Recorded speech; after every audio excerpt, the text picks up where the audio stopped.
नदी किनारे एक नाव तैर रही थी। नाव पर बैठा था एक आदमी, मछलियां पकड़ने में व्यस्त। उसके साथ था उसका वफादार कुत्ता, जो चुपचाप उसे देख रहा था। आसमान से एक पक्षी उड़ती हुई आई। वो एक माँ थी।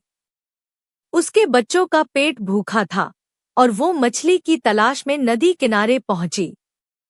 जैसे ही वो किनारे उतरी, आदमी ने उसे देखा और गुस्से से चिल्लाया, भाग यहाँ से, ये मछलियां मेरी हैं। पक्षी डरकर उड़ गई, लेकिन उसके बच्चों की भूख उसे चैन से बैठने नहीं देती।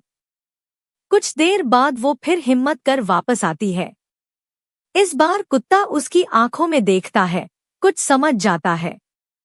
आदमी तो मछलियों में मगन है, लेकिन कुत्ता धीरे से अपनी तरफ से एक मछली किनारे पर गिरा देता है।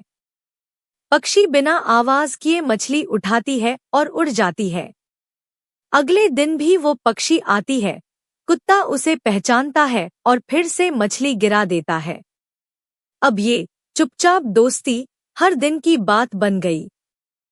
फिर एक दिन बिजली गिरती है, तेज बारिश और आंधी आती है।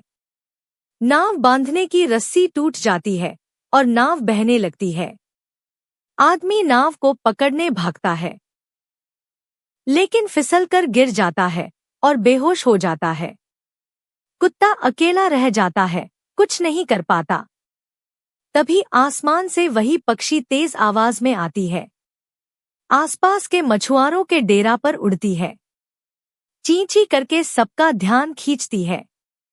लोग चौंकते हैं, उसके पीछे आते हैं और कुत्ते को और आदमी को समय पर बचा लेते हैं।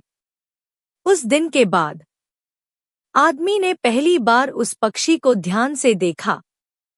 वो उसकी दुश्मन नहीं थी, बल्कि उसकी चुपचाप साथी थी। अब नाव जब भी चलती है, पक्षी आसमान में होती है। कुत्ता उसे देख मुस्कराता है और आदमी हर बार किनारे एक मछली छोड़ देता है, सिर्फ उसके लिए।